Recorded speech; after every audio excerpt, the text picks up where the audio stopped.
And I'm very pleased to welcome you all to the Digital Editions Live workshop. We thought after having done a full term of editions, launching single languages, and you have a wonderful overview of all the languages we have dealt with on this poster that was produced 2 days ago in the Bodleian print workshop, we wanted to have something that would bring all the methodology together. So we have asked 4 colleagues each to chair a panel about one aspect of the challenges and also the perspectives of digital editions. But first of all, before we come to that, I hand over to Chris Fletcher to say a word of welcome. Over to you, Chris.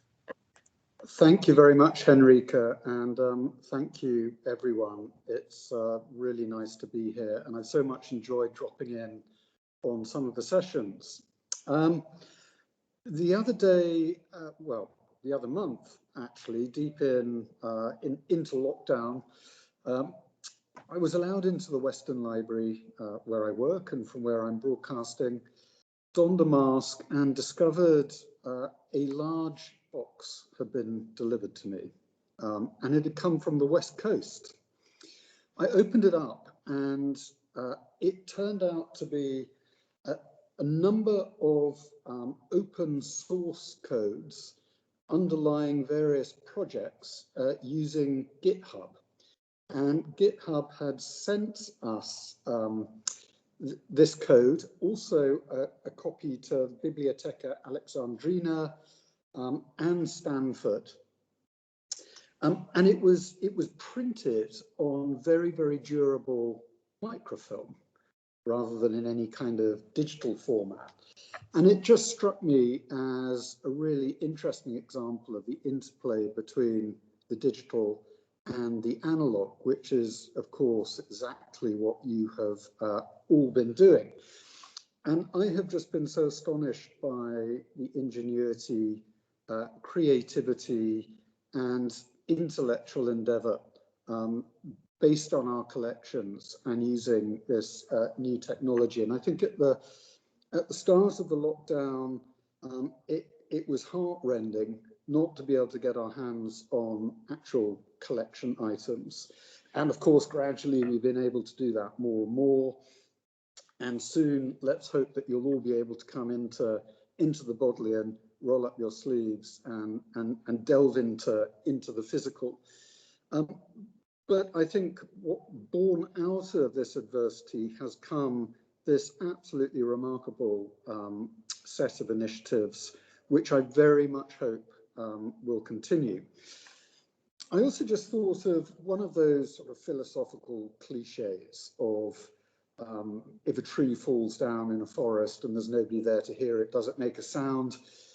It struck me, our stacks full of wonderful printed books and manuscripts, do they actually exist unless somebody can open them up and use them? And of course, we've seen some of them in the flesh with Andrew Dunning and other colleagues holding them under the visualizer. But I really can't wait to see more of you in our reading rooms, and also we will reinstitute the Friday coffee gatherings in the Visiting Scholars Centre just as soon as we can, and see you all in person there. So I think just to round off, this to me has been a very inspiring set of initiatives involving librarians, students, academics, and digital experts, and all credit to you, and all credit to Henrike for garnering all this energy, enthusiasm, and expertise and delivering something really wonderful. So I hope all the sessions go well. Many thanks, Chris. That's really nice that you could be with us. And to have the backing of the Bodleian Library, of the Taylor Institution Library, and of all these wonderful colleagues. I think the librarians are the heroes of the pandemic, really. We wouldn't have survived without all your skill. So now we enter into the phase of the different panels. And the first panel will be chaired by Stephen Pink, who is known to many of us as the inspiration behind the Dark Archives conferences, which for years actually have been asking questions about the intersection between materiality and the digital, and have helped students and colleagues around the world to think about perspectives for how their own projects might lead to a broader framework for engagement. And he'll be joined by two of the students who did digital editions, and then the respondent will be Emma Huber, the subject librarian for German and digital humanities expert at the Taylorian, who has helped has been the kind of birth helper for all of these editions to go live. Over to you, Stephen. Splendid. Thank you very much. I think both Sebastian is there and Eva is there. Excellent. Well, I sent you some questions that were on my mind, but they aren't necessarily on your mind. So I did invite you to choose your own questions to answer as well, if you liked. My questions were, was there any manuscript information that you would have liked to encode but were technically unable to? If that was the case, how might you then go about encoding that information? And then I had somewhat more speculative pair of questions I hope you'll forgive me for, which is there any facet of a written artifact, either the one you chose or more broadly, that you feel cannot be encoded, or conversely can only be revealed through encoding? And again, I must apologize here to the panel that comes after on editions, because I feel we're beginning to encroach on what they do. But anyway, over to the panelists and their questions and their answers. Sebastian, would you perhaps like to? Sure, absolutely. So yeah, I think I've tried to answer your questions, but I think I've gone in a slightly different direction at the same time. So hopefully it'll be relevant to that. So the things that I'd like to focus on in particular would be the certain benefits I think that I found with XML encoding in particular, with regards to manuscript illuminations. That was something of quite significant importance for me. And then in particular, a challenge in the scope of hand variation in particular as well. So starting with the illuminations, I don't know if it's worth me showing the screen at this point, but the manuscript that I chose to look at, which is one in the collections at Merton College, was one that I think couldn't really be done essentially without including the illuminations. It's a hugely important part of the manuscript. And I think this is something that XML can deal with quite well, particularly the TEI setup. And using SVG files I found was particularly helpful, given that they're quite scalable, the file size is very small, and they are essentially encoded in XML. So there's that kind of combination of everything. Do you think you could just explain to everybody what an SVG file is? Yes, absolutely. From, say, a bitmap? So yeah, so they're essentially vector files. So they're very different to the normal kind of files that you might get when you take a photo on your phone, for example, which is a collection of pixels, essentially. With an SVG, what you have is a selection of points, and lines are drawn between those points, and certain areas might be filled or not. And the effect of that is that you can scale them up infinitely largely, and you're never going to see the pixels as you might do if you zoom in on a picture on your phone. That I thought was a particularly kind of helpful feature for a digital edition, because the idea, of course, is to be able to make it work in whatever format you choose to present it. And so I think that's a particularly helpful thing to do. I think particularly given the way that the illuminations interact with the text in the manuscript itself, that wasn't something I was quite able to get the nuances of. I suspect that's probably a lack of capability on my part rather than on the part of the XML. But I think it's certainly something that that would be interesting to look into further, to kind of expand the engagement between the images as to some extent a textual object as much as something that's separate from the text.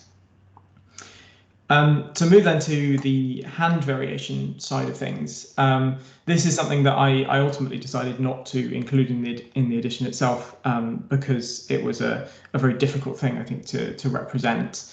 Of course, you can allocate hands within TEI quite easily. You can kind of tag things as being certain hands, but the opposite approach is something which was what I would have liked to have looked at in particular, which is kind of the ability to quantitatively determine a hand using an analysis of the encoding. So rather than looking at it as an editor and saying, well, look, I think this hand goes to there, being able to encode it in such a way that actually the code can tell you where does this hand start and where does this hand end.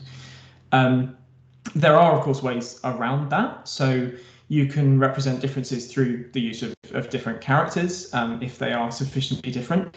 But of course, there are also issues that come with that. So not all kind of character types exist in Unicode at all. And even for those ones that do, you can't necessarily represent the subtle variations which to the eye might indicate a shift in hand, but when you're encoding something may well not. And if you do include character variation, that makes other tasks more difficult. So if you're searching for particular words, you may well not get the results that you want if you've got character variation, because those variants of a particular character may be seen by the encoding to be distinct rather than variants of the same thing. The only possibility that I could think of as a way of kind of getting around this would be to define certain types for each character and then assign those to a particular hand. So you could say this character looks like type A, type B, type C, and say, okay, well, that's probably used by hand 1, hand 2, hand 3. I think it would be hugely useful, but obviously it would add an enormous amount of time to the encoding process. So it's not necessarily something that's always particularly feasible. And yeah, essentially that's that from me, really. You're muted, I think, Stephen. Excuse me, I'm probably better off muted. Did Emma have any comments at this point? Yeah, well, it's really interesting. I mean, Seb's edition, I don't know if everybody's had a chance to look at it, but it has some fantastic illuminations, and it was really great that you managed to capture the essence of them with these vector files. I think what was interesting was the balance between the time and the effort that you need to put into something and the result. So you're right, it's possible to encode every different hand that is writing at a particular point, and you can certainly define the different characters, but as you're saying, it's the time and the effort, and it comes down to we call data modeling, which is the decisions you make about what's important about your object to record, and that's really the key, the starting point for your edition. It is mostly possible to encode any aspect, but it's those core decisions. What do you want to do with it? Which is what I was wondering. I mean, the SVG images, I mean, they look fantastic, but what was the value of that when you've got the image of the real thing next to it? Did you have a particular, I mean, I can think of potential uses for having the SGV file there, but I was wondering if you'd thought about the purpose of that, or if it was purely a visual purpose. Mm-hmm. So the function, as far as I was concerned, was to give the opportunity essentially to read the transcription or the critical edition in isolation. Essentially, if you wanted to just read that, you could. And I think, however you read the text, it's critical to have those images there. So for the cases where you just want to read one element of it, I thought that was essentially why they were worth including. One potential drawback, I think I kind of got away with it with this particular text because of the nature of the eliminations, but I think for other texts where perhaps the drawings are a little bit more complex, it could start to pose a problem because the nature of SVG is it's quite limited very often in the range of color you can have and the kind of complexity of what you can have in front of you. And so I think for this particular text, it made sense, but it could, could be more difficult for a slightly different object. That's really interesting, and the thing about the data modeling and the decisions that you have to make, they can be quite different from what you would assume. So it may seem quite a simple thing to make these decisions, but say the bookshelves behind me, you think, well, you would record the author, but what if you were interested in the color of the books or the size of the books or who put them on the shelf? And when you start analyzing all the different aspects of something, and you can't obviously record every detail, and that was what I was thinking about with the different hands and the exact different strokes. And again, it's these decisions, what is the purpose of recording this and what is it going to be useful for, and what does it add? Is it to complement the image that you've got? Yeah, I don't know if you had any thoughts about what you would be able to do if you'd managed to encode the exact different strokes and the different hands. So there was an element of the analysis that I did slightly kind of later on in the project, which was essentially to isolate two primary sections that I'd kind of noticed as I was working through, where the hands are really quite distinct. So there are different hands across these two sections that they start at the crossover point is the end of folio 2 recto, so it starts at the top of folio 2 verso. And for me, there's quite a kind of clear distinction between these two sections, even though there are different hands in each section. And I think having the ability to do a little bit more in-depth analysis for there would perhaps help me to understand why is that necessarily. So I don't think it's because they're from two different scriptoria, because they share the same folio. But equally, I think when I did my presentation, someone suggested the really interesting possibility that it was maybe part of the example that was copied from. There's all sorts of various different options. And I think just having that extra data would maybe have allowed me to go a little bit deeper into that potentially. Thank you. Thank you very much, Sebastian. Could I welcome Eva Neufeind and ask her what questions she had? Yes, it is. I think TEI is a very great setup to encode a manuscript, but together with Agnes Hilger, who isn't here today, we worked on a travelogue by Arnold von Haaf, and there are so many possibilities, but it was very difficult to choose what we actually want to do, and it's as we've already heard, very important to have a clear aim at what you want to achieve and who you want to reach with your digital edition. So you always have to think of what you actually want to show. So it's always an act of interpretation. You, I don't know, when you have a digital edition, you have to decide whether you want to depict damages on the manuscript, or if you always want to just write what you see, even if there's a clear difficulty with reading it. And also when there are many different things like colors or different alphabets, you always have to make a choice whether you want to actually show it the way it is, or if you want to work around it by using Unicode.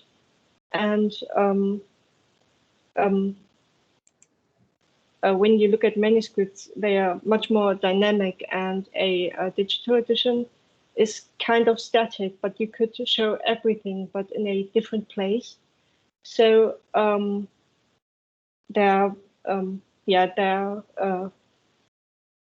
like the last question you asked, Stephen, what are the benefits and what are the problems with digital editions?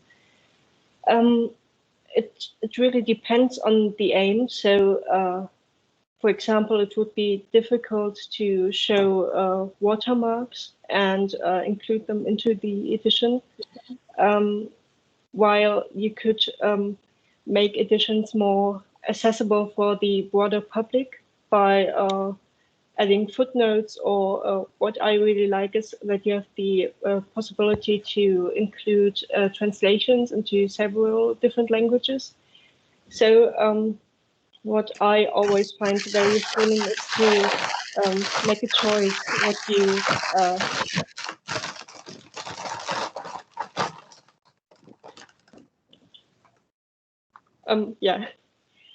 you always have to make a lot of choices, and I think for the Merton Beast, it's great to encode all the images as well, and yeah, it's always a new journey when you encode a new manuscript. So yeah, I personally think there are not so many difficulties with encoding itself, but you have to make several choices and be able to justify what you want to do.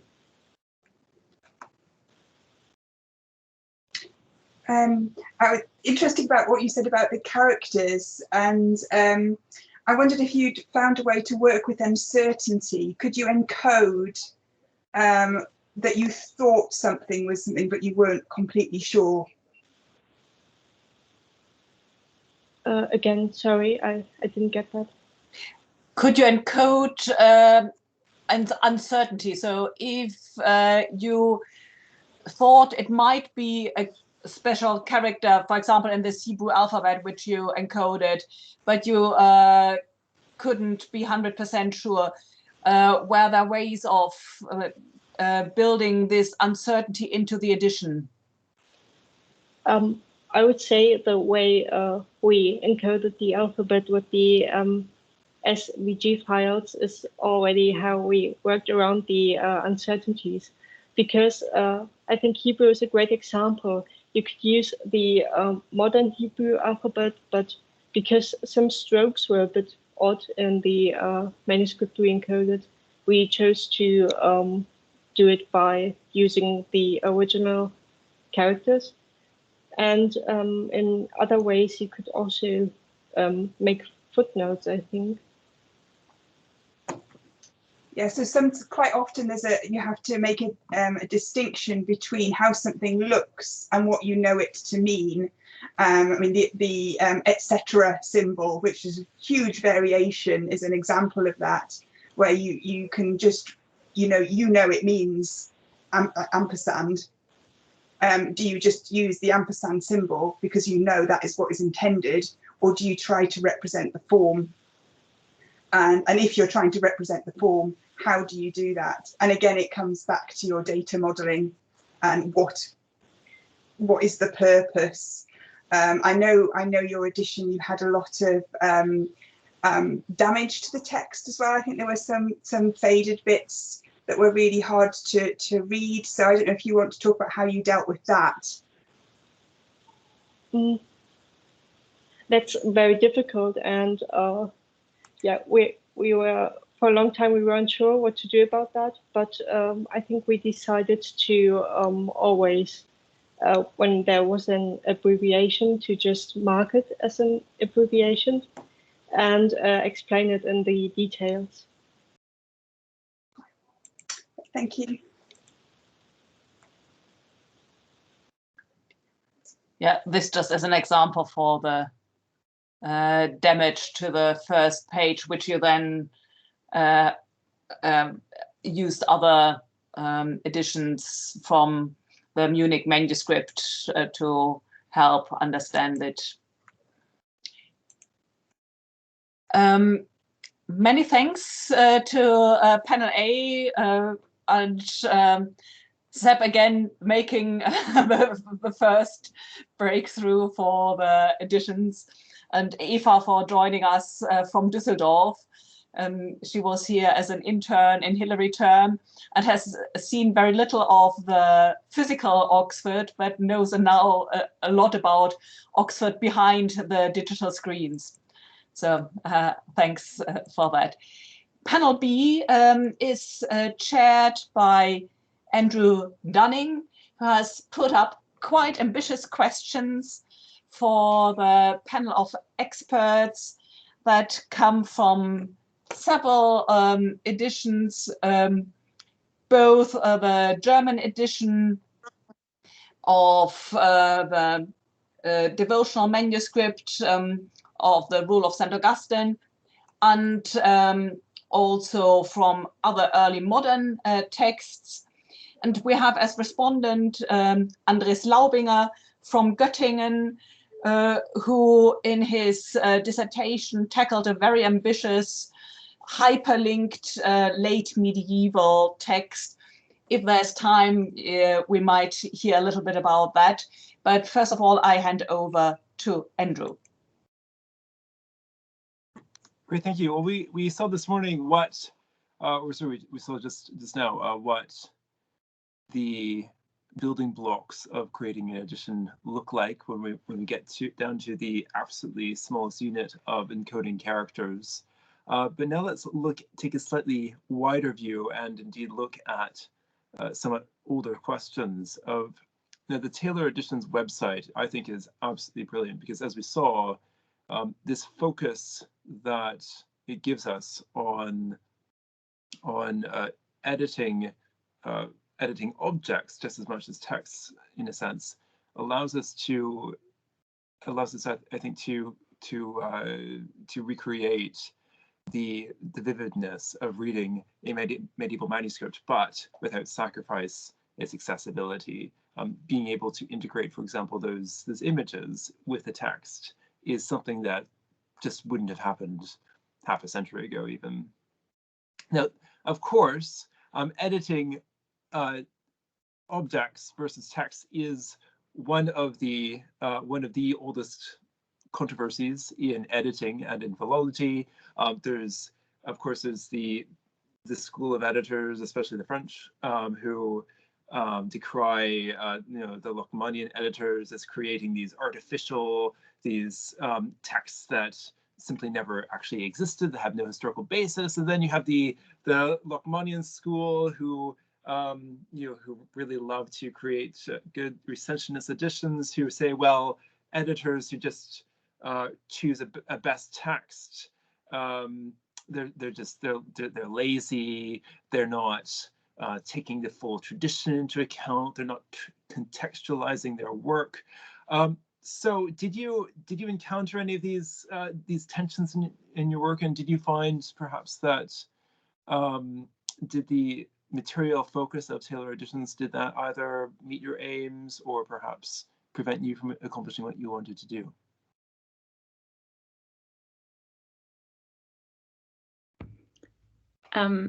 So maybe to start with, yeah, I would say definitely, because we opted for creating a hyperdiplomatic transcription first instead of normalizing the transcription, which is quite controversial maybe.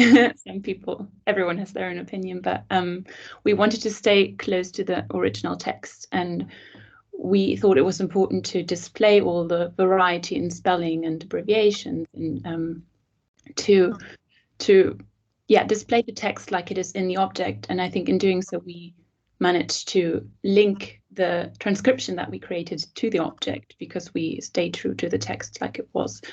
But also this hyperdiplomatic transcription helped us to then create a normalized transcription, which makes the whole text more legible and more makes the content of the text more accessible. So I think it was very helpful to have this as a step in between the object and the text, like it was in the way that it was written, and then the text that we can read and work with. Mm-hmm. Did any of the other, would any of you like to echo that view, or perhaps present an opposite view? No, I mean, thank you, Josephine.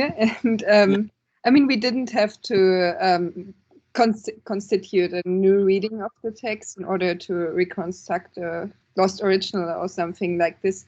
I mean, sometimes a few lines were missing in the Minnebaum, which a few of us worked on. But it was easy to find this out by comparing it to other variants, and then we just put a footnote and yeah, noted this down. So yeah. Okay, so Kathleen, you elected to include some variants in your edition. Well, I mean, in my essay, I actually focused on comparing the Minnebaum in our text to other variants of the Minnebaum in other manuscripts. So it was, yeah, possible to find out, yeah, other errors in the different texts, and it was quite interesting. Mm-hmm. And so, okay, so you're taking a slightly different approach. Samuel, would you like to? What was the approach that you took in your edition? Yes, absolutely. I was quite sort of intrigued by what you said about the Lähnemannian contextualization, which was definitely the route I went down. I didn't focus on materiality per se in the tangible sense. But I mean, materiality didn't really do much for me, and I was pushed towards contextualization because I focused more on the what the texts were and their presence in other Southwest German manuscripts. The theory behind that being that if you have a group of manuscripts which share similar texts or variations thereof, you can kind of triangulate a certain practice or usership within that area, and then use that identity to identify or pin down other manuscripts. So in our case, these were prayers and Eucharistic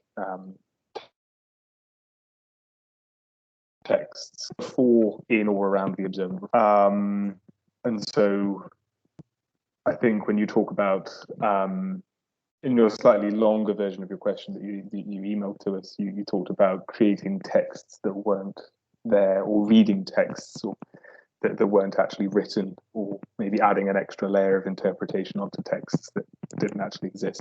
That may well have been something that I did, just out of trying to triangulate and create as to why these prayers added in at the back of the manuscript. And of course, I mean, of course, even a diplomatic transcription always includes some level of interpretation. So of course, there's no such thing as a completely objective edition. No, I don't think we. Oh, sorry. I think one of the great chances of digital editions is that you obviously have to be clear about which way of editing you are heading, but you can also combine different ways. And I think this is what most of the editions did. They did a diplomatic transcription, but some did a translation. And for some, it was reasonable to get different context into the edition. At other times, it wasn't that sensible to do that. So I think one of the great chances of digital editions is that you really can combine these things. Yeah, but obviously you have to be methodically thinking. You have to be clear about what you're doing. But I think, well, that is one of the great chances in my view. Yes, I think you've exactly taken us to where I would like to, in fact, take the conversation. But I don't think we've heard from Alyssa yet on your perspective of the approach that you took. I think overall quite similar to some of the things that Josephine, Sam, and Caroline have been talking about. I think for us, really, just thinking also about text and image, I think having the digital edition, having the option of having a synoptic view, so having the facsimile right next to your edited text. For us, I think we made the decision to not include the woodcut in our transcription, instead just referring to the facsimile. So really making use of that, synoptic side-by-side view that you get from a digital edition. So yeah, I think that was our approach to, and then that of course also just means in terms of the amount of effort and time you have to actually put into an edition whilst also getting a good result. I think that was the solution we came to really make use of that facsimile that you get, but then making the text more easily accessible, because I think that's the main challenge for readers of early modern texts. It's not the images, it's the text. Right. Yeah. Great. Now the next question I had, so we have this, so we already have a whole group of people who have taken different editorial approaches to their work. Did any of you find that you would have perhaps liked to adopt the approach that one of your peers took to your text in creating your edition? Would you, if you were starting all over again, so yeah, not to pick on you, but Josephine, for example, you said that you started with a HyperDiplomatic edition. If you were starting again, would you take the same approach again, or would you want to convince other people to do the same thing as you did, or have you decided at the end of it, no, I should have, I am now older and wiser, and I wish I'd done my work differently? Well, I have been asking myself that question, because the of course it was a lot of work to do 2 transcriptions, but I think that in creating the HyperDiplomatic transcription, we really got to know the text, and I felt that during the whole process of creating that transcription, we learned so much about the different ways of writing and the handwriting and abbreviations, and we had a great group effort in deciphering certain words, and we just got used to it and got to know this handwriting and this text. So even like at the end of creating this HyperDiplomatic transcription, I looked back at the first sentences that I had transcribed, and I found mistakes because at that time I hadn't realized some things. So it was a great learning experience, and it certainly helped then to create this normalized transcription. And I think if we had gone from 0 to 100 and started to try to create a normalized transcription right away, it would have been much harder, and we would have probably made a lot of many mistakes or errors in transcribing. So I think it was very helpful, and I think, yeah, I would do it again that way. That's great. And I think you make a really excellent point that one of the key advantages of, although there's some people who find encoding a text in XML can actually be a fairly frustrating exercise versus, for example, just typing it out in a word processor. I've certainly noticed that you can be, in fact, you can be methodologically much more rigorous in many ways if you sit down and say, okay, I am going to ensure that every stroke on the page is somehow reflected in what I'm doing, even if and of course you can do that without necessarily going going to the extreme that you have, Josephine, but I think it's certainly as a learning exercise at the very least, I think that's a really great approach. Did any of you perhaps, so it's great that Josephine is happy. Caroline, are you also happy, or would you tell other people not to do what you did? No, I mean, I agree with Josephine, but I mean, afterwards, I also asked myself that, well, I mean, maybe the normalized transcription is more important because there's already a digitalized copy of the text online. So I think it was really necessary to also include the normalized version. But yeah, I think it's a really good exercise to do the hyper-diplomatic transcription as well, and to find all the Unicode and all the yeah, different signs in the text. Yes. And if you just stay in the same order, Sam, did you? I'm not sure if you're still with us actually. I think we may have lost Sam. Alyssa. Yeah, I think one thing we didn't think about at the very beginning, and in hindsight we might have approached slightly differently, is that, of course, our text, our edition doesn't stand alone. It's part of the collection of Reformation pamphlets at the Taylorian. So I think that probably, because in itself our edition is consistent, but I think we probably could have linked it methodologically to the other pamphlets more. I think that in hindsight probably might have been a useful thing, especially since having a digital edition, that's the great advantage, being able to show how all of the different texts are interrelated, and it's so easy to access them at the same time. So yeah, in hindsight, I think that would probably be the main thing, just to make it a bit easier on ourselves. But yeah. Yes. Oh no, you said sort of. I mean, so you said that you thought that would actually make it easier on yourself, actually including more material. Yeah, I think so. Just well, both in our methodology, just taking a bit more inspiration from what had already been done, I think would have been ideal. But also, of course, on the textual level, being able to reference other passages in other very similar Reformation pamphlets.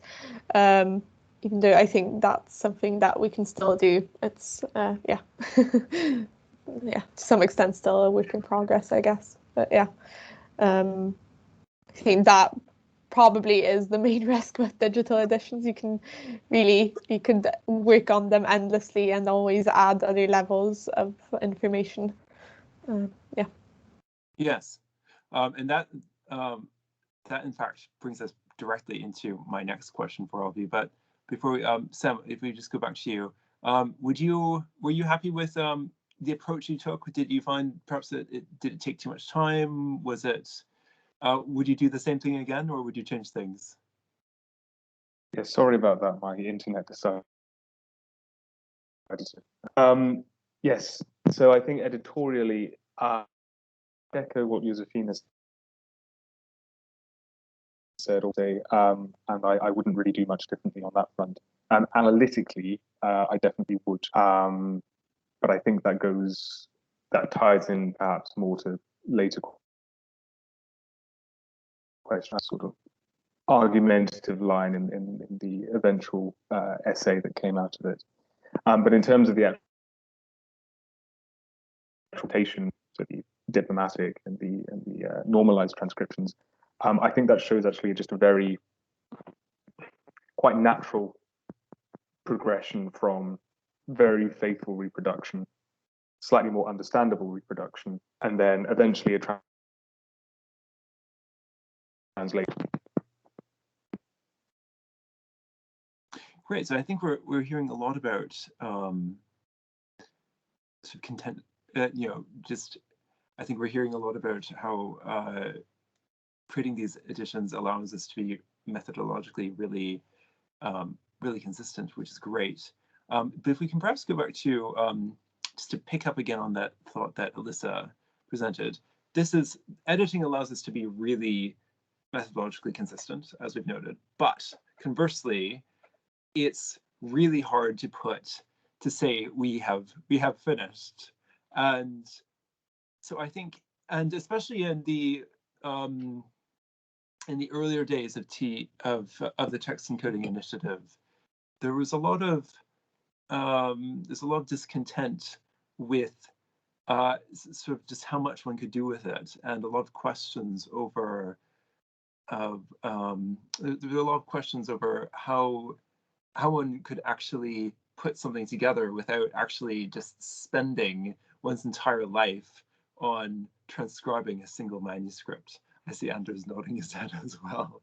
And so I think the question that leads out of that to me is, did in fact having this huge range of different really consistent ways of marking up things like scribal hands, or exact characters that you can use for abbreviation marks, or all the strange things that you would simply never appear in a printed equivalent of an edition, did having all of these options actually distract from your core aims, your core research questions, or did you find conversely that having access to all of these tools allowed you to focus more? I think if we perhaps start with Alyssa. Well, I guess we were lucky with the fact that we had a very short text to work with. So the danger of spending a lifetime editing it was reduced significantly. But also, I think for us, the main interest didn't lie in the text itself, in the pamphlet itself. It was mainly about how it related to other Reformation pamphlets, as well as to other editions that included the same woodcut. So really, our edition was about oh yeah, here you can see it. Was about getting to know the text as well as possible, to then be able to move on to how it links to other contemporary prints and editions. So I think we took a fairly economical approach in terms of time. But yeah, there's definitely the risk of I think adding on levels and levels of information. But as I said, yeah, I think with this specific case was okay. Yeah. Yes. Now, Anders, I saw you reacting just a minute ago, and I think it looks like you might have something to say on this topic. Yeah, I can really had some experience in how much time you can spend in coding and marking up everything. Yeah, and I think, well, first it's great that everyone had the great learning experience in trying to encode everything. And as Alyssa mentioned, I think it's really important to focus on what you are trying to do. And that means on the one hand side, if you're adding a manuscript which is online anyway, so you've got to ask yourself, well, what is the use of encoding every abbreviation and so on, and every single stroke on the page? Is it really useful? And if so, what are you trying to do? Well, if you're going into a computer analysis of this, for example, or if you're giving it to an archive or anything, that might be useful, but it is not necessary, or in any case, in every case, it might not be useful in every case. But on the other side, there are so many possibilities of a markup. For example, there are the part of speech tagging, or lots of things you can do, and you really can't do everything.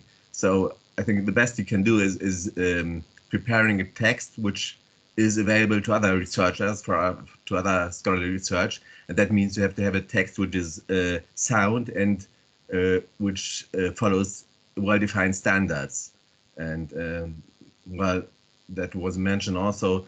If you're, for example, the Taylor editions, they have a standard which is well, if you put a text, sorry, if you have to follow standards which are common to all of the text in the archive. So I think this is the best you can do. You can't really do all the markup yourself. I think that the really important the really important point that you make there, I think, is that we talk about standards, but that's not just, you know, there's on one hand technical standards, but just as important, as you note, are really social standards and intellectual standards, making sure that you have that you know what your research question is before you start out, which I think is, for me at least, was when I was first learning how to edit text, that was one of the most important realizations, that in making good use of my time. And I think, and Alyssa, you made that point really well with your edition as well. Josephine or Sam or Caroline, would any of you like to respond to that question? Sort of whether did any of you find that you were sort of swimming in tags and ended up doing work that you never actually used? Well, I think it's a very good question, and yeah. I mean, I felt that maybe sometimes I learned more in writing the essay, comparing the different variants of the Minnebaum, than in reproducing every Unicode character as faithfully as possible. And I mean, sometimes it was also a little tricky. For instance, there was this one point where there were 3 points over one letter, and we had to find out what exactly this symbolizes. And I think all in all, we really experienced this learning process, that it might not be that important, for instance, how bold exactly the red highlights are. And in the beginning, we tried to differentiate it a lot. But later on, we really, I think, paid more attention to the meaning and of the text, and tried to distinguish between features which are important to reproduce as faithfully as possible, and other features which are maybe not that important. If I can jump in at this point and say that I'm very much looking forward to seeing all the essays uploaded on the History of the Book blog, because I think what your panel really showed is how important it is to have the technical and the intellectual development go hand in hand and inform each other, and to be prepared to change the decisions you are making depending on new insights you gain from your intellectual engagement with the text. Which leads us to the next panel, which is all about expanding knowledge, and which will be chaired by Dirk van Hulle, who is a professor in the English faculty. And I'm very pleased to have the faculties joining in this editing endeavor, and also is building up again OCTET, the Oxford Centre for Textual Editing and Theory. And he'll be joined by 3 other students who also worked on the collective edition of the German text, the Rule of St. Augustine and the Minnebaum in the MS Gern E5. And the respondent is another Germanist, Mary Boyle, who was also involved in the Arnold van Half edition that we've seen earlier, and is also one of the initiators of the first blog to really deal with these teaching issues, teaching the Codex, and another plug both for the blog and also for students to contribute further blog posts to it. The questions that Dirk posed are up here, but I'll hand over now to you, Dirk. Thank you very much, Henrike. So like Steve and I sent Mary and, especially Marlene and the 2 Mollies, if I can call you that, a few questions. Feel free to answer any of them in any order, or come up with another statement, but I'll just read them quickly and then we can take it from there. So my basic questions were, how do you think your edition will help researchers, and what kind of research or what kind of new findings do you expect your edition to enable or to facilitate? What is the intellectual gain of this? What do you hope your edition will make possible in terms of research? Who will benefit from your edition? And which new research questions does your edition prompt? So one rather important aspect, I think, of digital editions is the idea or the question whether new research questions were answerable at all before we made the edition, or would we simply have never been able to even come up with these questions without your edition? So feel free to pick any of those or all together or whatever, and you can start in whatever order you wish, or if you want me to point at someone, I'll say Marlene. Yeah, so I think your first question kind of brought me back to 4 to 6 months ago when I thought about what do we want to achieve with this edition, because I think that is the main point, how it will help and whom it will help. And I think the great benefit of our edition is our manuscript is a composite manuscript, so we have a very different text, 10 different texts, and our edition, although it's just a partial edition, kind of reflects that. So we have a text that is more or less completely allegorical. We have a text just prayers and or the rules of St. Augustine. We have I think a text for everyone in a way that is interested in religious texts. And so what we wanted to do is make this particular manuscript, or at least the text we edited, more accessible for scholars interested in especially female devotion, because probably our manuscript is from a female religious house. And we chose a highly diplomatic transcription and the normalized version, as Josephine, Caroline and Sam already pointed out, because we wanted to make it easier to really make the manuscript legible and also the text also really understandable in a way. So yes. Very interesting. Molly Ford, perhaps? Yeah, I think I agree with what Marlene was saying, and I suppose I was thinking of maybe in terms of researchers, a limitation of our text, of our edition, in a way would be that we had initially discussed looking at doing a translation into English, and I think that next step would then make the text much more accessible to the wider field, and to people who maybe aren't as confident in dealing with Middle High German. So specifically at the moment, the text, I suppose, our edition requires you to have quite a kind of good understanding of Middle High German and the way that the language works, because even the normalized version is quite tricky to read. So I think that's one of the limitations that I was kind of reflecting on earlier. That's a very good point, because for me, as a sort of outsider, I'm not a medievalist, or I thought you called it translation, but it was still quite difficult to read to me. But I fully agree that perhaps that might be, of course, you can't do everything, but yeah, and translating it into English might broaden the scope of the audience. Because I fully agree with you, Marlene, that all people interested in religious texts or in female devotion will be interested in this edition. But of course, that is still a rather small group, I presume.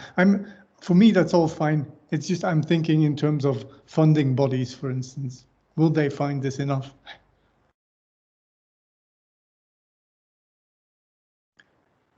Molly Lewis, did you have anything to add, or another question you wanted to address? I think on the whole, I echo what they've already said in terms of how it's useful, but also the limitations involved. I think possibly another limitation and what could be a good future history of the book project would be to complete the manuscript. We only did a partial edition. I think if you added in all the other texts as well, that would be probably a lot more helpful, and then be able to do a translation of all of it. But obviously that's quite a big undertaking. We can only do a little bit of it ourselves. Mary, if you feel like adding something or responding to anything that has been said, feel free to join in. Well, actually, what I wanted to ask Molly Lewis just to perhaps expand, because one of the questions I wanted to ask was how you picked the sections that you did out of a relatively large miscellany, and so maybe you could perhaps say a little bit more about that. I can't really remember how we picked. I think on the whole it was more what we found interesting and looking at what ones were kind of say easier but a more manageable length as well, in terms of what we could actually feasibly deal with. So I think on my part I was quite interested in the first text, the Rule of St. Augustine, but then some of the others were quite keen on the Minnebaum, and Sam looks at the prayers. So I think it kind of divided itself up quite naturally in the end. I didn't look at all the texts, I must be honest, in it when I decided. Yeah, I think it was more about what was manageable on the whole.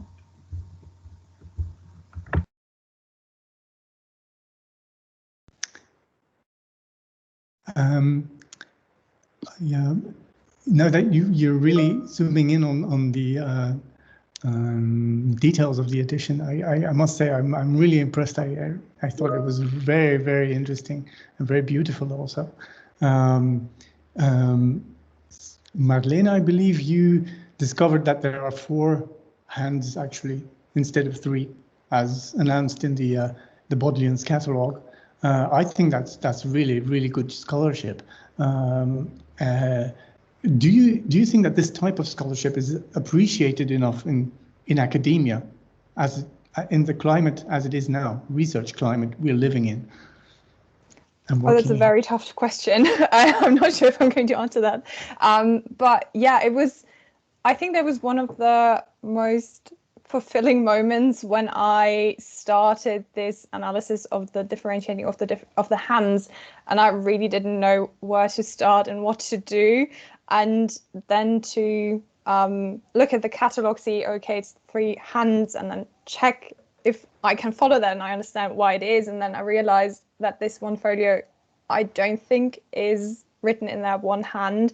And that was a very, very cool moment in a way, because I feel, oh, I'm contributing to something bigger. And I actually think there are even like more hands in the marginalia, which is even tougher to really say. But yeah, I don't know about the appreciation part. I'm not entirely sure of that. But for me, just for me, it was a very, very interesting moment that I felt like I'm really doing the work and I'm really contributing to this understanding this manuscript better. And I think overall that was our approach with the edition. We wanted to make that manuscript accessible, and we wanted it to be understandable and to really, for people to engage with it. And that was my moment in a way. Absolutely. I think, I really like your answer, because I think that is a difference between medievalists and modernists, I think. You medievalists, I think you think more in terms of these things like hard scientists. You contribute a tiny little bit, a 4th hand, fine, that's new scholarship. But you have contributed to it. In modernism studies, I have the feeling that we always have to justify ourselves in a very big philosophical way. Is this really valuable to humanity or something like that? We're also scientists, and every little thing that we transcribe, I'm working on Samuel Beckett's hand, and it's really undecipherable sometimes. So yeah, if I can decipher a word, I'm also happy, It's also a contribution, I think.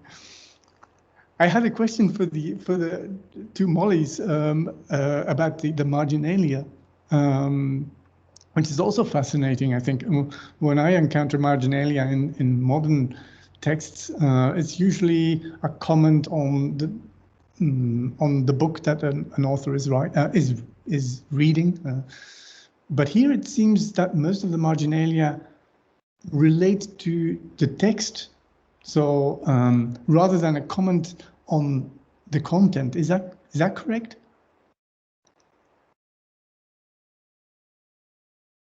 I think on the whole, yeah, I only looked at the marginalia in my section, but generally it's kind of providing an alternative word or phrase for one's found in the text. I think there's one bit, I think it's in folio 3R or 3B at the top, where it's a whole sentence added.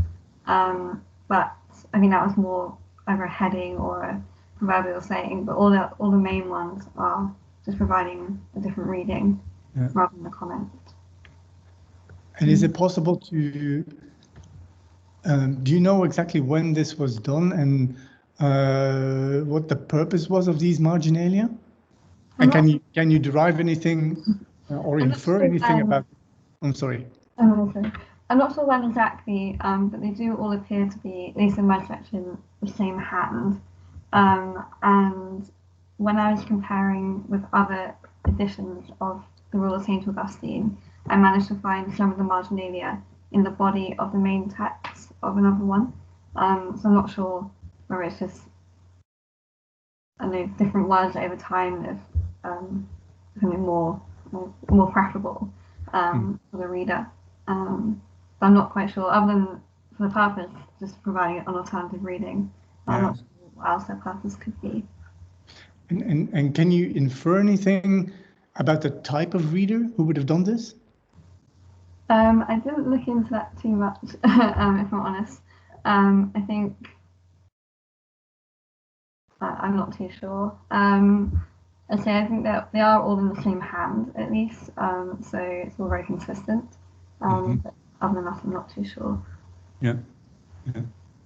Actually, we had during the session a couple of people from Germany during the launch, and they were very interested because it looked to them as if it was somebody in a reform context trying to make the best possible copy by adding in these alternative readings to the text. So since it's a rule, it should present in a way a textual critical engagement with the text of somebody correcting the house copy from a borrowed copy from another house.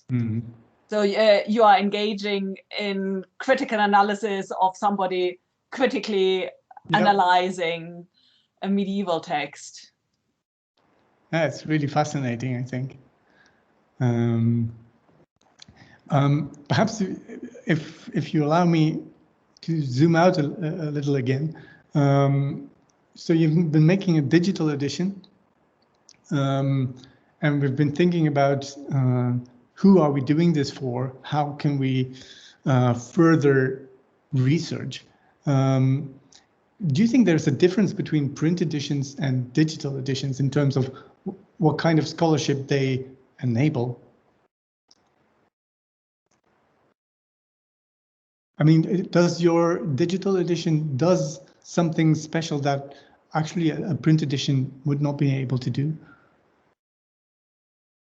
So what I think our edition is really is maybe different than a printed one is in our highly diplomatic transcription, we actually present both the abbreviation as it really is in the text, as well as the expanded version. So even if you just read the highly diplomatic transcription, you really just understand the abbreviation immediately because we show both.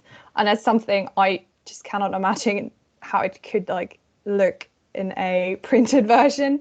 And I think what I really like is the connection between the facsimile, the highly diplomatic transcription, and the normalized version, because I think it shows three different stages simultaneously, or you could choose whichever you like more, or whichever helps you more with your own research. So I think it's just a bit more practical in a way than a simple printed edition, where you maybe need to make even tougher decisions than we had to make. Yeah, yeah. And do you think you might reach, let's say, a younger audience simply because it's available online? I was wondering if I could come in here quickly. Sure. Because the treatment of abbreviations that Marlene just referred to is one of the things that I think works so well about your edition. And the mention of a younger audience also made me think that one of the really valuable things about an edition that's set up in the way that yours is, that couldn't be done in print, is that it would be really useful for teaching, for example. And I wondered if that had occurred to you as you were doing, as you were putting the edition together. Or if you'd had any other kind of light bulb moments when you were putting the edition together, thinking, oh, I suddenly see how that could be of use to this group of people.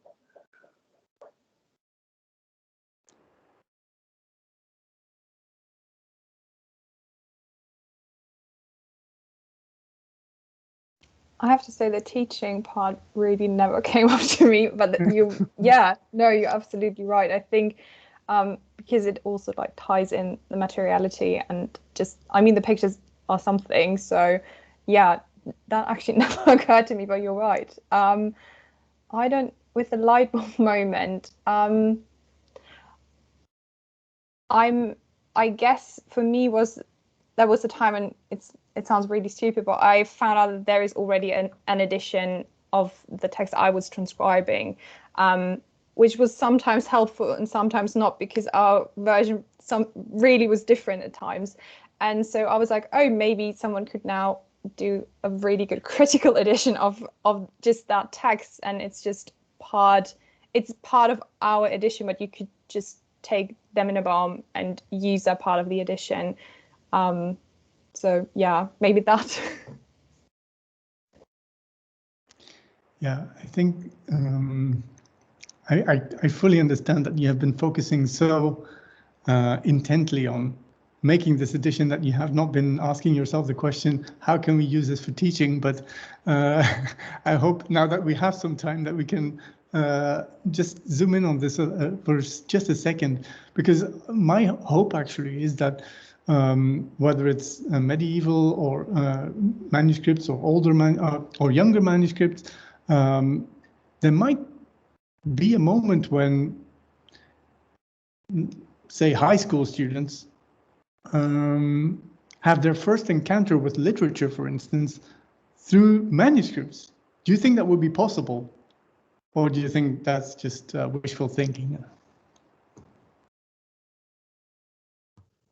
I think that's a really interesting point, particularly really highlighting the link between kind of the role that manuscripts play in a book that you might get in an edition that you might read for, you know, an exam, and actually understanding kind of that progression. So yeah, I think, and it kind of as well visually, our edition visually shows kind of the three different kind of, so the actual manuscript itself digitalized, and then the transcription, and then the normalized version, and then hopefully as well translations in the future. So I think, yeah, I think it would play a really important role in kind of in a way kind of showing students how kind of books come into being in a sense, and the historical side to that. So yeah, I think that's really interesting. If I can turn to research again for a minute, to what extent do you feel that editing, or so making a digital edition, is a form of scholarship in and of itself, or do you think it's regarded as just making a tool at the service of scholarship, so just an auxiliary discipline, so to speak?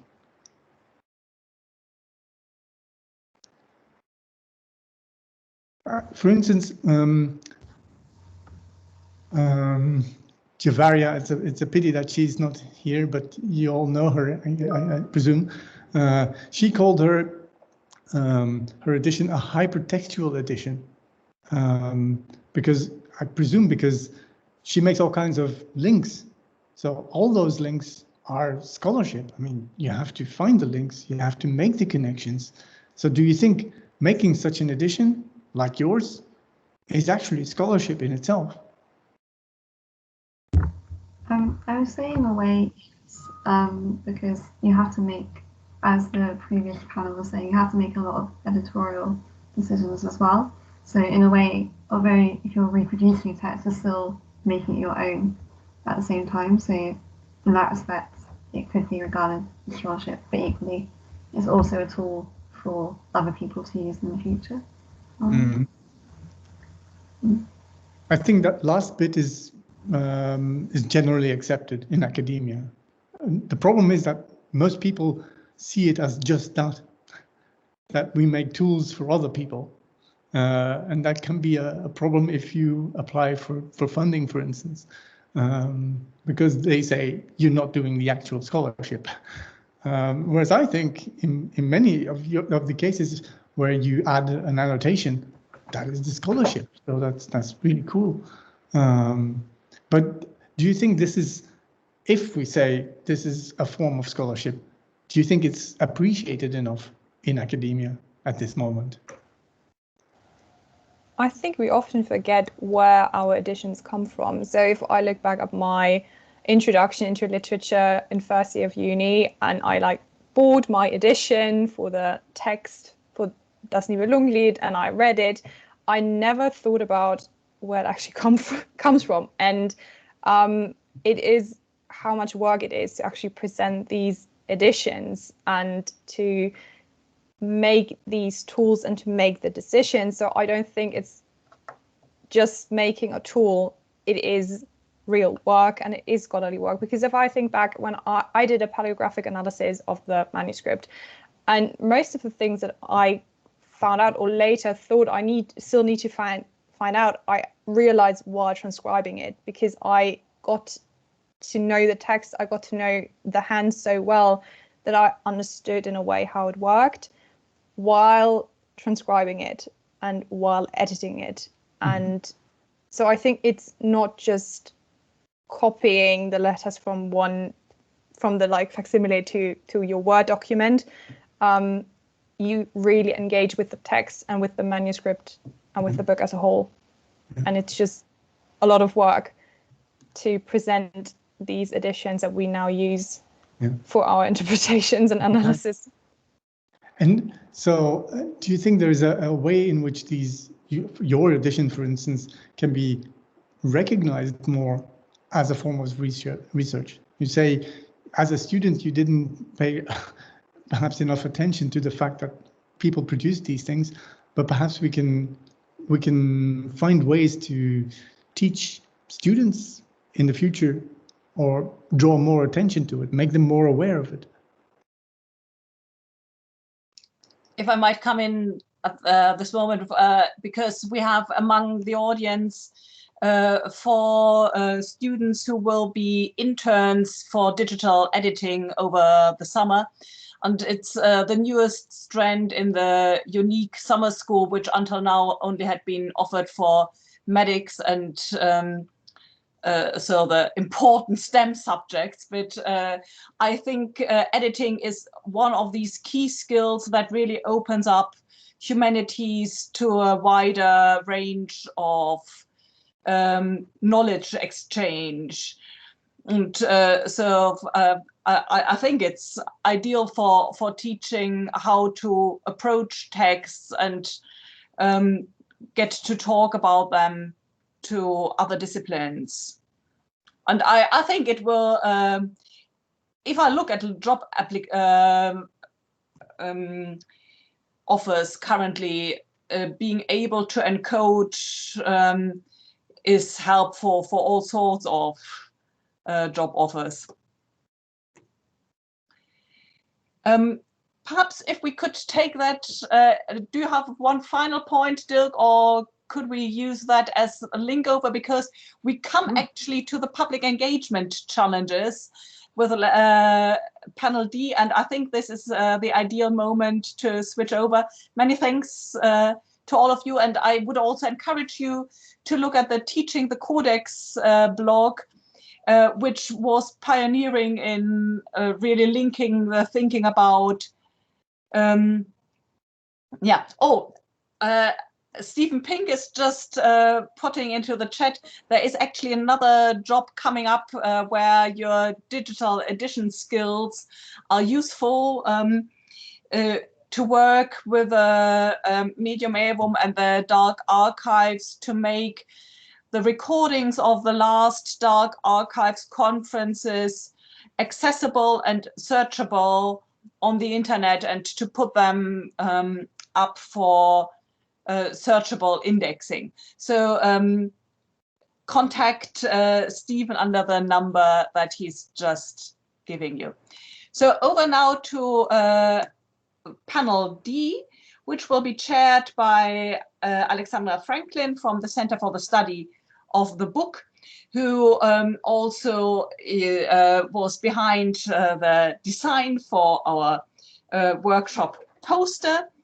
And she'll be talking to a wide array now of languages.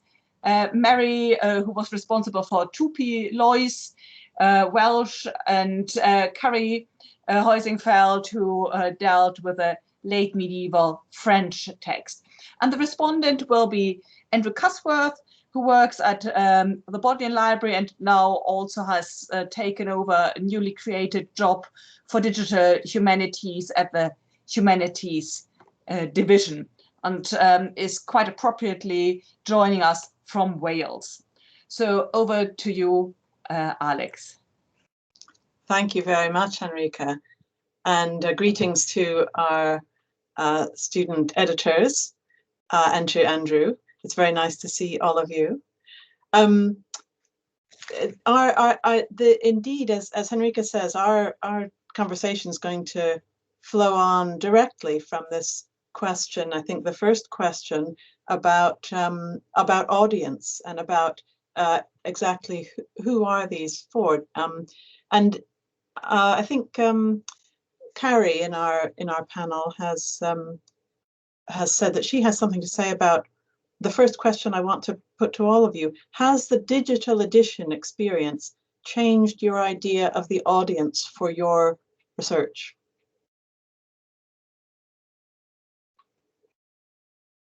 Yes, so for my project, I ended up creating a digital edition of MS Dows 117, which was a French verse translation of the first book of Ovid's Metamorphoses by the French Renaissance poet Clément Marot. And as kind of a public engagement experiment, I ended up creating a Twitter account for the project. And initially, I sort of expected that most of the people who followed or expressed an interest in it would be focused on French Renaissance literature. But there were actually scholars from a range of disciplines who interacted with the account, including someone in modern women's studies who was quite interested in the depiction of women in the manuscript. And this wasn't really an aspect that I ended up exploring very much because I was mostly interested in the similarities between the illuminations and contemporaneous printed sources, and what this could tell us about, I guess, the dialogue between manuscript and print in the early 16th century. But it was nevertheless very eye-opening and kind of pointed to a new direction in which the project could have been taken that I hadn't really considered before. And I just think that's one of the values of using social media just to talk about research, just because of its ability to open up new perspectives and potential avenues of investigation.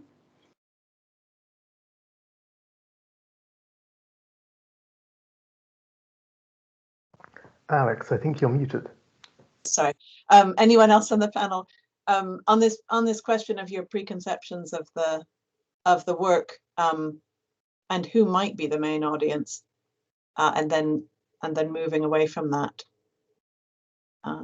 I'm happy to go. I had come in with quite a decided audience, and that was one of the stronger points when I was writing it up. I'd been motivated by the large fire that the National Archives in Brazil suffered in 2018, where essentially they lost their entire indigenous language collection, including now some languages for which there were no records left, even of what was lost.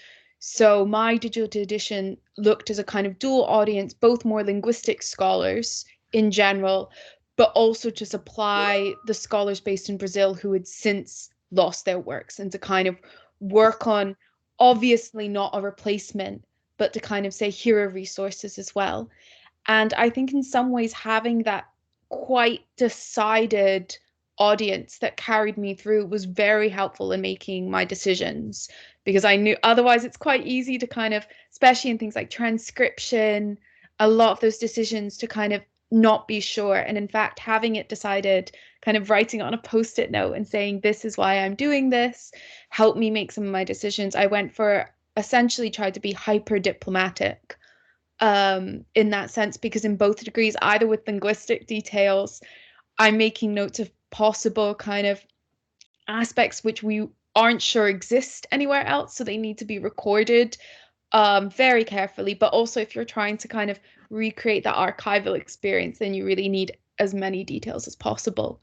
So in some ways it stayed quite similar, but I will say, kind of to build on Carrie's point, using Twitter did suggest that there are more people that are interested in this generally. Whether or not they'll ever read the digital edition is a different thing, but certainly people are very excited to support it and think it's a worthy kind of endeavor, which is also kind of, it's nice to have that support from people, even if they, you know, they won't be engaging with the work in a kind of academic way. So, and so both of you who've spoken already have talked about Twitter as a tool for engagement. Is there any other digital tool that you used to engage with audiences, any of you, or that you wish that you had had access to, maybe now had the skill to use?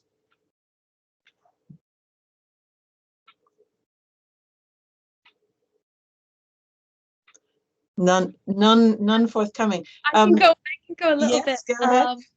I know that there's a fairly active community in terms of Facebook groups of specialists that are built out of this.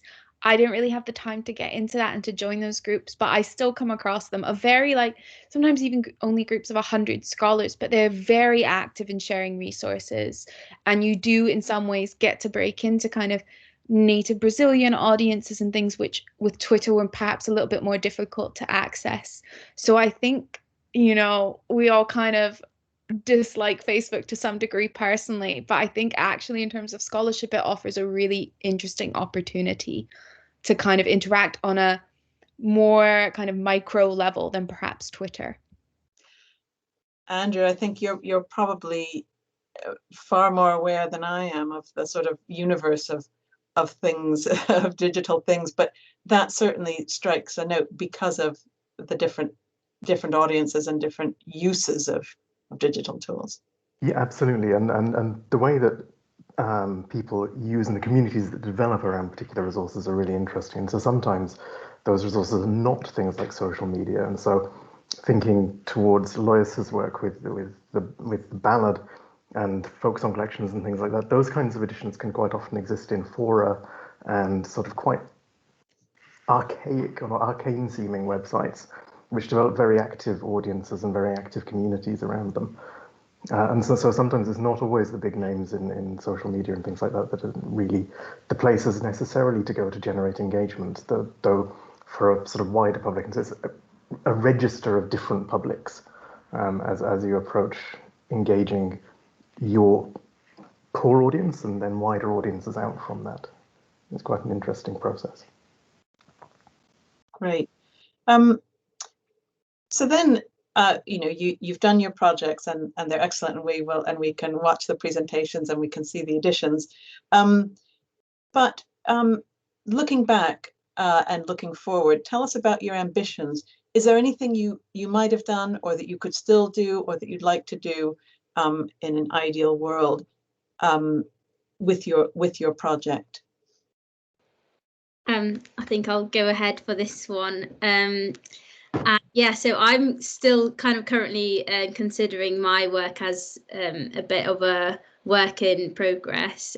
So I did a digital edition of the first pamphlet printed in Wales in 1718, and it contains a ballad.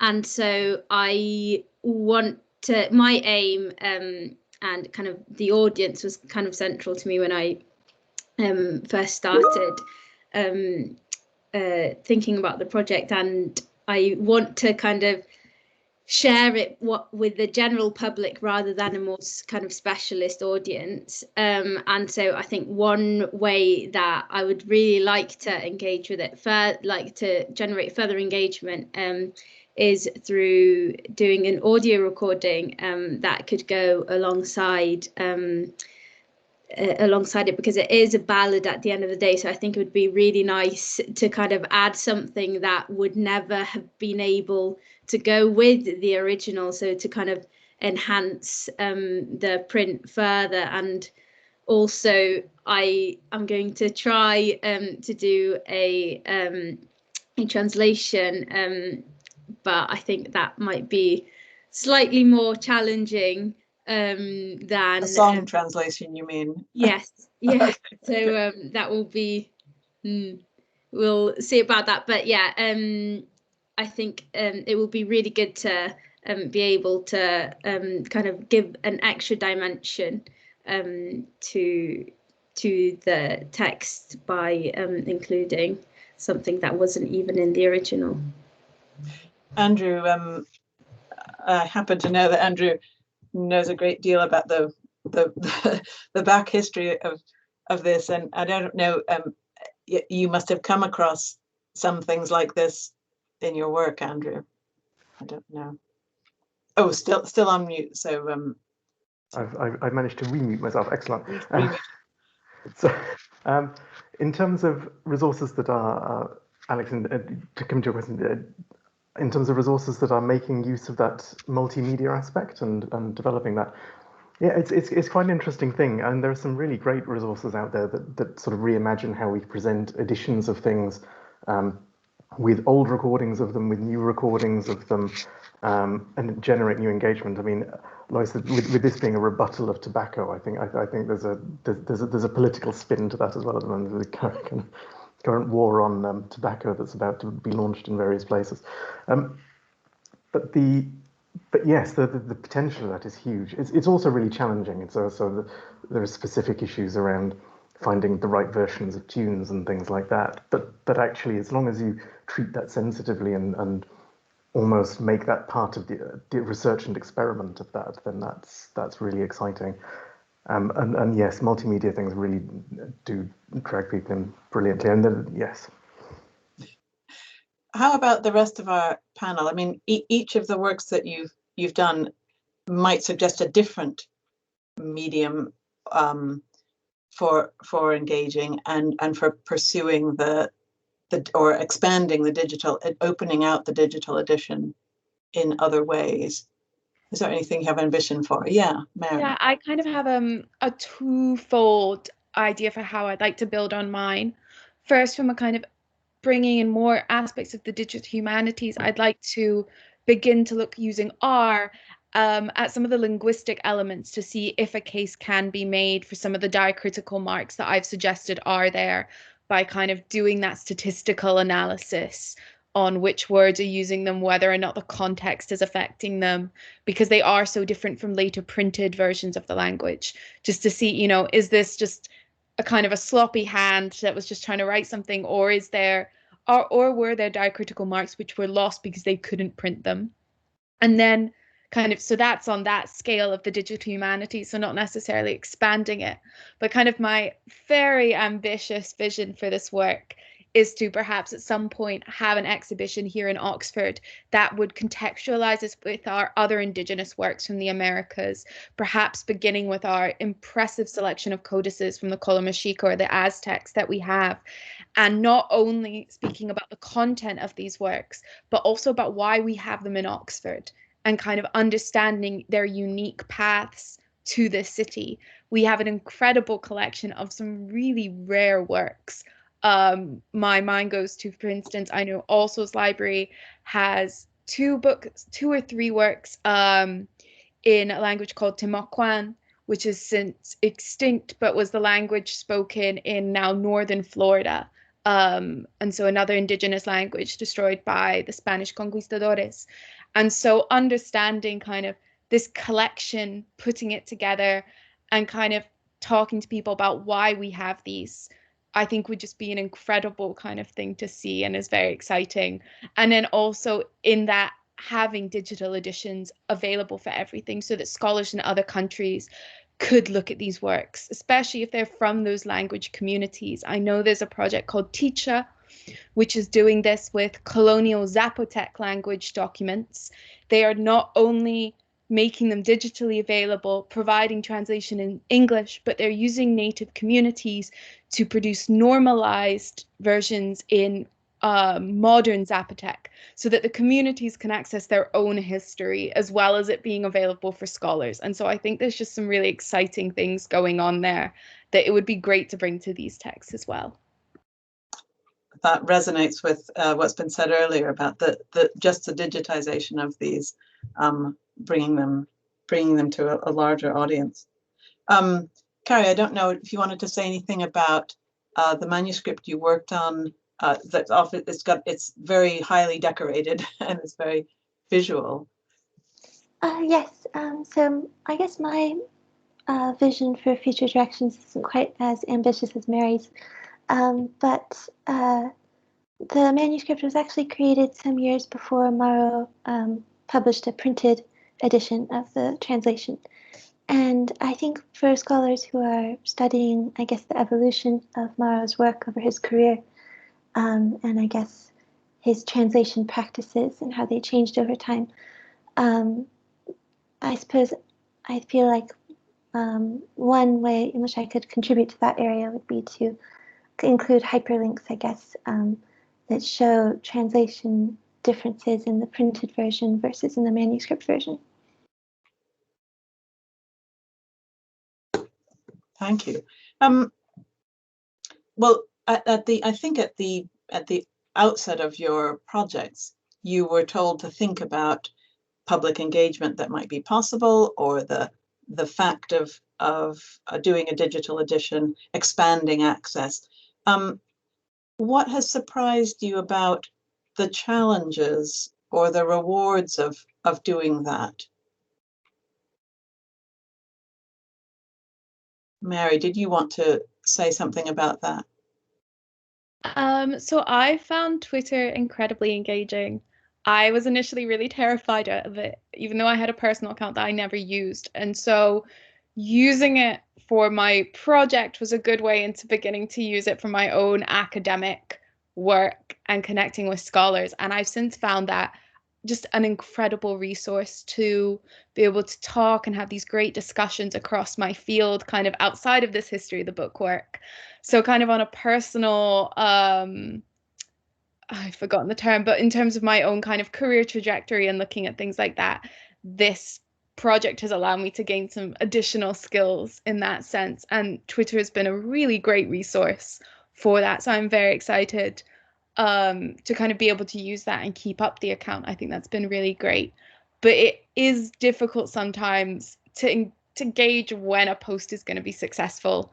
And I did experience that when I'm trying to talk about my project. And sometimes something kind of goes down really well, and then something you put a lot of effort into doesn't get that reception.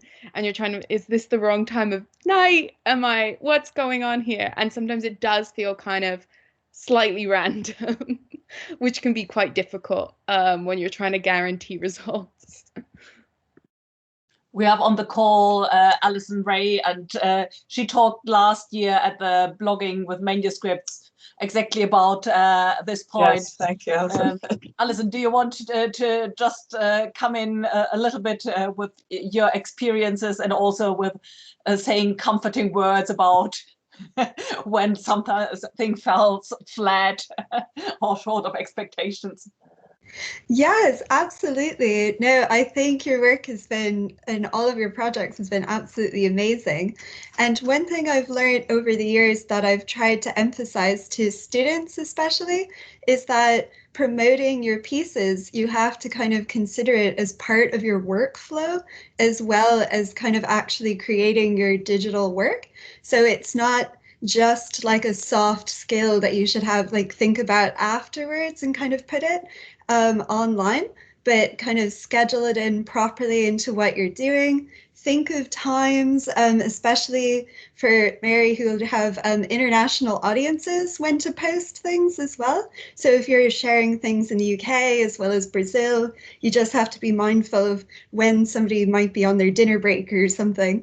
And that's definitely what I was taught at the British Library, which has been fantastic.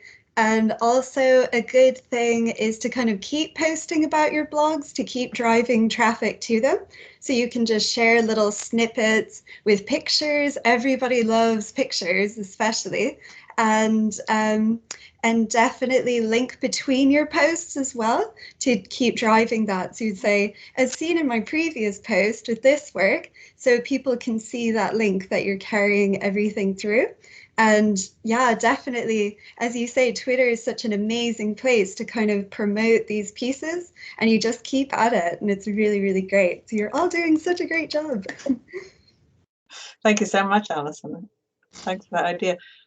Andrew, I don't know if you want to close with close the panel with a bit of a response and a reflection about the engagement with the engagement aspect of making digital editions like this. Sure. I suppose in a sense, for me, it's really interesting that one of the examples here is a ballad, a pamphlet, which has a message, a very distinctive message, the intention of which through this medium was to kind of be carried into the public. And so there's in a sense a relationship between that and what we do as scholars is we translate things for different audiences. So this is a message translated for an audience, some of whom would have been literate, some of whom would not have been literate, but would have learnt the song orally. And so there's a parallel there that really interests me, and that idea of engagement not only being about how we generate just interest, how we generate likes and things like that, is how we get ideas across, how we get people to join in with our ideas and inform our ideas, and how they sort of insert themselves into the thinking of those communities is a really interesting thing to me. I'm really fascinated here how many of you have been using Twitter, and that's been a recursive process of you sharing things and then having responses to that, and that shaping what you're doing. And in a sense, for me, that's a really positive aspect of public engagement in this way. And the use of digital editions in creating things that people can find, that are searchable, that are translated for computers in a way that computers can understand them, that can be repackaged and revisualized in different ways, is a really fascinating thing. So something like the Ballads project, the Welsh Ballads project, sort of 10, 15 years ago, of digitizing all of those ballads was the future. But they were not searchable. They were based on, finding things was based on a database. It was quite complicated to use. And 15 years on, it doesn't look great. This is the next stage. This is creating editions, creating things that people can use and search and reuse, build into their communities, be creative with, feel that they own in a different way, is actually a huge part of making the whole of digital humanities successful, because it makes it that much more accessible and instantaneous and friendly to people. And so I think this is really hugely important work, and these are the building blocks of the digital humanities and the digital understanding of the humanities and culture of the future. Andrew, can we put you on the spot and ask you to sing? I am going to gently decline that for two reasons. One of which, neither of them is actually because I don't want to sing. I have actually figured out that the tune for this ballad does still exist, but I don't have access to it. And so I will say no with a promise that I will find the tune and sing it for you at some point in the future. Is that an acceptable deal? Thank you, Andrew. And thank you to our panelists. I know that Henrike would like, probably because I think we have touched on topics which have been talked about all afternoon, and so I will thank our panelists and our presenters, and turn back over to Henrike. Thank you very much, Andrew. Thanks to all of you. I'll stop the recording here.